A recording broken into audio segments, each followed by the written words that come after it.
Assalamualaikum warahmatullahi wabarakatuh. Nama saya Muhammad Nasrul Binuddin. Note metrik S54248. Saya akan menerangkan mengenai pengenalan projek kami. Saya akan habang dulu pantai. Pantai merujuk kepada pemendapan bahan mendok poroi seperti pasir, kelodak, tanah liat, kerangan dan sebagainya. Di kawasan pantai, iaitu antara tikas air curut dengan tikas air pasang, termasuk pantai hadapan dan pantai belakang, hasil tindakan ejen-ejen pemendapan pinggir pantai. Pantai seimbang merujuk kepada pantai yang seimbang atau sama daripada segi hakisan.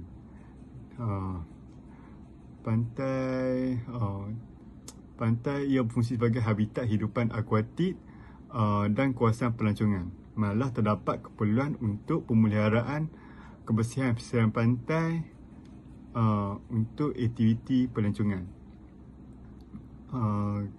Kepentingan pantai memberi pelbagai faedah seperti pusat pelancongan yang terkenal di negara Malaysia, kawasan penanaman kelapa sawit di pesisiran pantai, pantai yang berkaitan sumber kayu bakau kepada negara Malaysia. Pantai merupakan tempat pembiakan hidupan laut seperti penyu dan sebagainya. Penduduk yang tinggal sekitar kawasan pantai kebanyakan bekerja sebagai nelayan.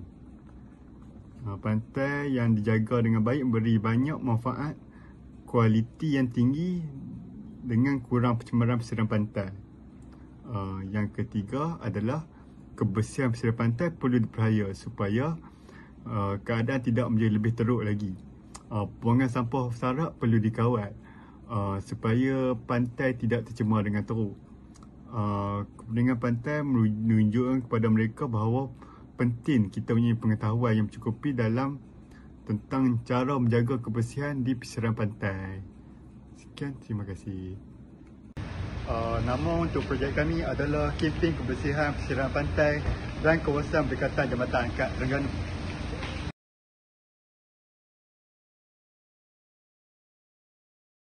Seterusnya, saya akan membentangkan rasional kempen daripada projek ini. Seperti yang kita ketahui, pantai berkait rapat dengan perspektif pembangunan mampan, iaitu Matlamat Pembangunan Lestari SDG 17. Matlamat kempen ini dijalankan agar dapat menyumbang dan menerapkan kesedaran mengenai pentingnya memelihara keindahan pantai, mengurangkan pencemaran dan mengurangkan jumlah sampah plastik yang memasuki lautan. Oleh itu, banyak rasional yang telah diperoleh daripada kempen ini.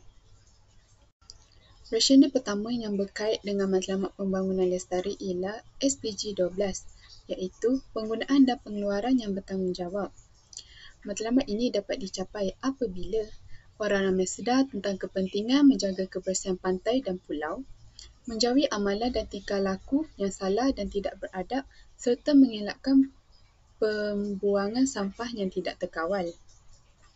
Dengan sokongan rakyat, banyak pantai boleh dijaga dengan baik dan juga boleh membantu kita mencipta semula kelestarian pantai serta kawasan persekitaran Jambatan Akad dapat menjadi tumpuan utama para pelancong apabila melancong ke Terengganu. Seperti yang telah kami bentangkan di webinar, bahawa bukan sahaja individu dan masyarakat yang terlibat dalam menangani pencemaran ini, tetapi kerajaan juga berperanan dalam menangani pencemaran ini dengan mengenakan tindakan undang-undang seperti boleh dihukum oleh Undang-Undang Kebersihan Awam Nombor 18 Tahun 2017. Ini dapat memberi kesan terhadap alam sekitar seperti kurangnya pencemaran yang disebabkan oleh manusia dan kawasan tersebut menjadi pusat pelancongan ramai orang sama ada pelancong tempatan ataupun pelancong asing. Yang kedua, rasional yang berkait dengan Matlamat Pembangunan Lestari SDG 17 ialah SDG 14, iaitu mempromosikan kehidupan perairan. Dengan terjadinya kemerosotan berterusan terhadap perairan pantai akibat pencemaran dan pengasihan laut memberi kesan adverse terhadap fungsi ekosistem dan biodiversiti. Ia juga memberi kesan negatif terhadap perikanan kecil. Seperti yang telah kami bentangkan di webinar, pencemaran memberi kesan bukan sahaja terhadap alam sekitar tetapi kepada sektor ekonomi dan juga sosial. Menjelang 2025, SDG 14 ini berhasrat untuk mencegah dan mengurangkan pencemaran marin secara menyeluruh, khususnya dari aktiviti berdasarkan darat termasuk serpihan marin dan pencemaran nutrien. Oleh itu, pentingnya menjaga kebersihan pantai dan persekitaran. Ianya bukan sahaja memberi kesan positif terhadap kehidupan marin, tetapi ia juga memberi kesan kepada diri kita iaitu manusia dan juga menjaga nama baik negara.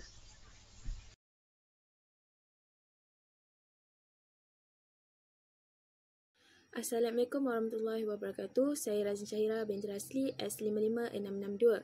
Hari ini saya akan membentangkan tentang latar belakang kempen yang dijalankan. Pencemaran pantai merupakan masalah yang sangat merisaukan di dunia pada masa kini. Pencemaran yang berlaku telah menjejaskan kesihatan serta kesejahteraan manusia. Jadi, kajian ini telah dijalankan bagi menerangkan tentang isu pencemaran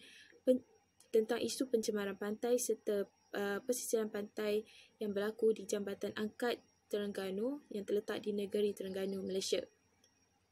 Sejak pembinaan Jambatan Angkat ataupun kita panggil drawbridge di negeri Terengganu, ia telah menjadi daya tarikan penduduk sekitar serta pelancong asing.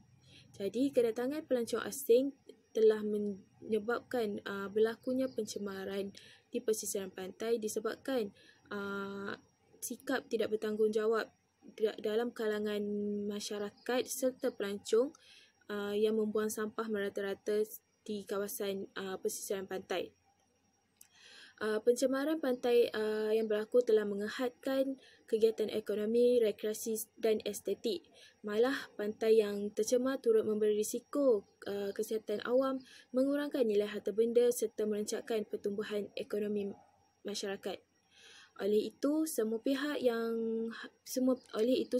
harus bekerjasama untuk memastikan kebersihan pesisiran pantai sentiasa terjaga. Assalamualaikum warahmatullahi wabarakatuh. Nama saya Malina, nombor matrik saya S56462. So, saya akan menerangkan bahagian objektif kempen. Dalam kajian ini mempunyai beberapa objektif yang ingin dicapai. Yang pertama sekali, kempen ini ingin menerangkan tentang isu pencemaran pantai dan pesisiran pantai di Jambatan Angkat Terengganu. Dan yang kedua, kempen ini ingin menjelaskan punca-punca berlakunya pencemaran pantai dan pesisiran pantai di Jambatan Angkat Terengganu juga. Dan yang akhir sekali, objektifnya adalah menyediakan langkah dan cadangan untuk mengatasi pencemaran di pantai dan pesisiran pantai serta sekitar kawasan Jambatan Angkat Terengganu tersebut.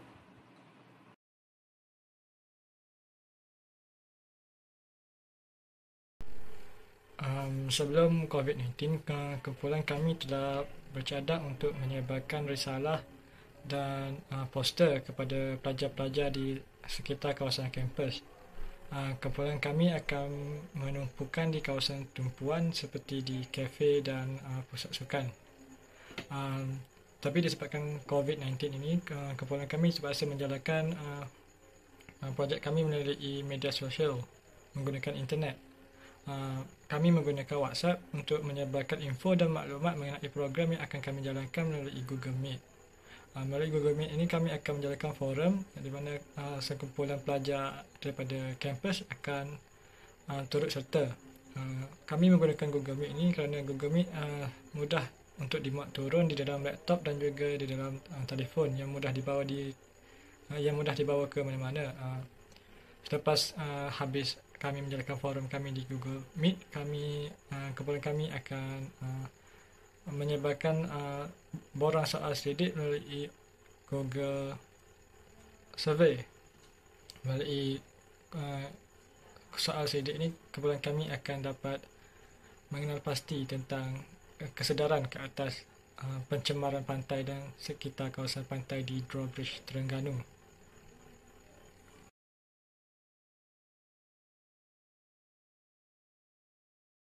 Assalamualaikum dan salam sejahtera. Saya Fatina Blahuda binti Yusof, S55598. Saya akan menerangkan tentang taktik program kami. Perbincangan kami akan mudah difahami jika terdapat bantuan daripada beberapa nota melalui slide. Kami akan meletakkan beberapa perkara yang mungkin dibaca di mana halayak akan mudah memahami perkara yang ingin kami kongsikan. Ia juga boleh mengubah rentak ceramah sekiranya slide menjadi lebih menarik yang mungkin meningkatkan minat penonton terhadap topik yang akan dikongsikan. Kebanyakan slide akan dilakukan dengan menggunakan PowerPoint. Kami akan menyediakan beberapa borang Google kepada penonton untuk mendengar pendapat mereka tentang projek kami iaitu kempen kebersihan pesisiran pantai dan kawasan berdekatan Jambatan Angkat Terengganu dan cara kami menyampaikan ceramah kepada mereka. Dengan menggunakan platform ini, kami dapat melihat sejauh mana penonton memahami topik kami dan betapa mereka mengambil berat tentang kebersihan pesisiran pantai dan sekitar Jambatan Angkat Terengganu. Kami juga boleh menambah baik projek kami pada masa hadapan dengan maklum balas mereka yang tentang ceramah tersebut.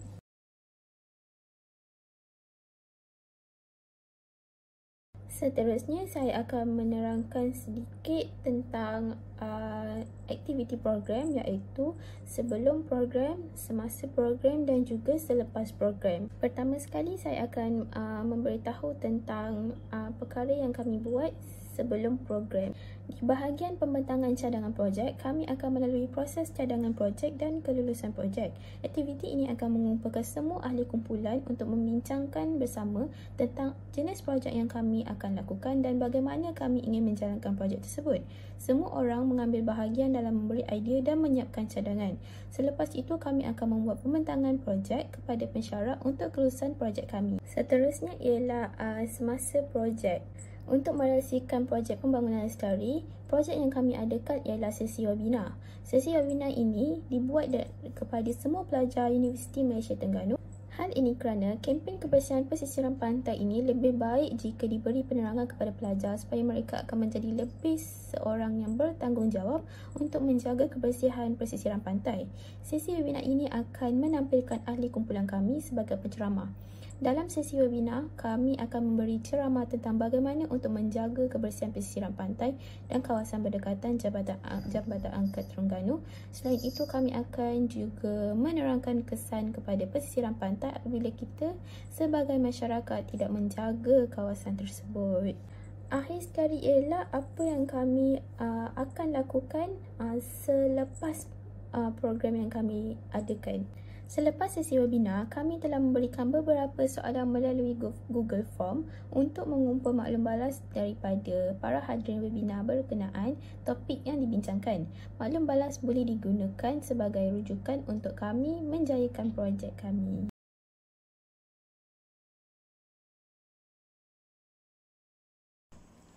Assalamualaikum dan selamat sejahtera. Saya Muhammad Abdullah, mengikuti nama S54837.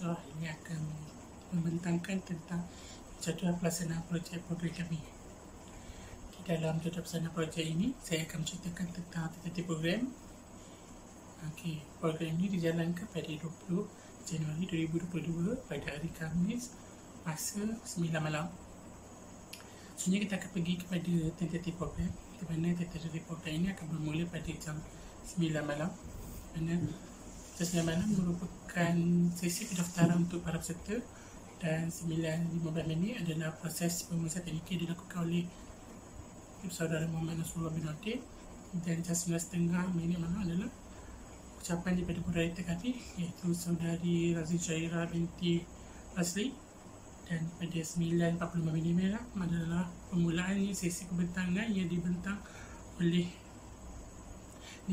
seramai 6 orang ahli, iaitu yang pertama adalah Muhammad Nasrullah bin Nadim, dan yang kedua Fatina Blahuda binti Yusof, yang ketiga Malina Atika binti Alias, dan keempat saya sendiri Muhammad Abdullah, yang kelima adalah Safina Tun Najat binti Sumai, dan yang terakhir adalah Siti Fasihah binti Rosli. Daripada jam 10.10 adalah sesi penutupan pembentangan kami yang akan ditutup oleh Razin Syairah binti Rasli, dan jam 10.15 minit malam adalah sesi bergambar bersama dengan para peserta, dan pada jam 10.30 minit malam adalah sepatutnya tamatnya webinar ini. Sekian, terima kasih.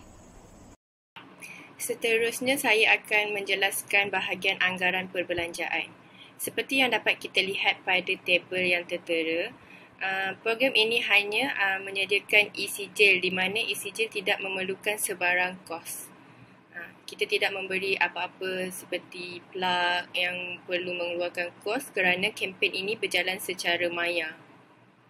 Itu sahaja dari saya. Sekian, terima kasih. Baiklah, seterusnya saya akan membentangkan sasaran peserta bagi webinar kempen yang akan dilaksanakan. Pantai yang bersih adalah penunjuk kualiti alam sekitar dan tahap pembangunan mampan sesebuah negara.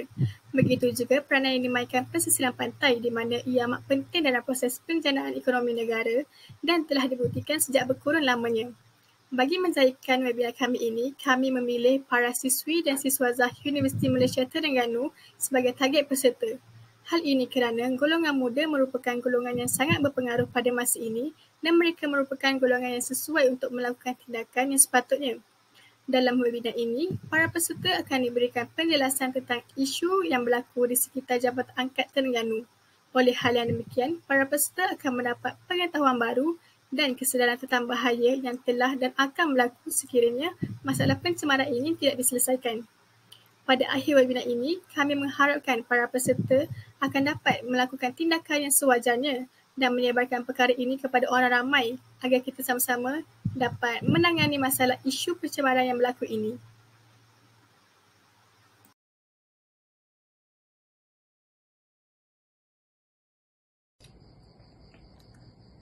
Assalamualaikum warahmatullahi wabarakatuh. Saya Muhammad Hatim bin Mu'in bernama metrik S56482. Okey. Jangkaan kempen. Okey. Kempen kebersihan pesisiran pantai dan kawasan berdekatan Jabatan Angkat Terengganu. Okey. Kami akan mengambil inisiatif mengutik sampah dan membersihkan kawasan pantai serta pulau pada setiap hujung minggu.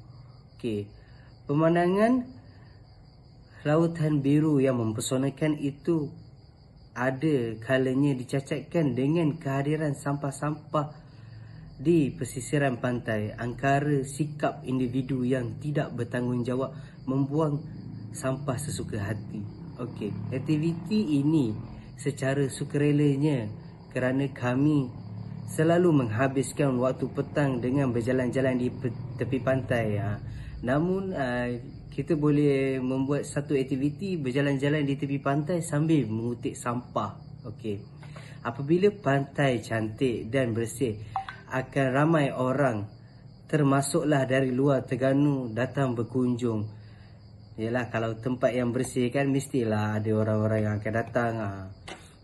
Okey, walaupun jumlahnya berbanyak namun sampah bawaan ombak selalunya hanya muncul pada musim ketujuh. Okey. Kempen jangkaan kempen ini akan berjalan berterusanlah sampai apa orang cakap, sampailah sampah tu dah tak ada dekat tepi pantai, sampai dah pun cakap sampah sarap dah tak merata-rata, and then dia akan letakkan di dalam satu tempat. Okey. Okey, itu saja daripada saya. Okey, assalamualaikum.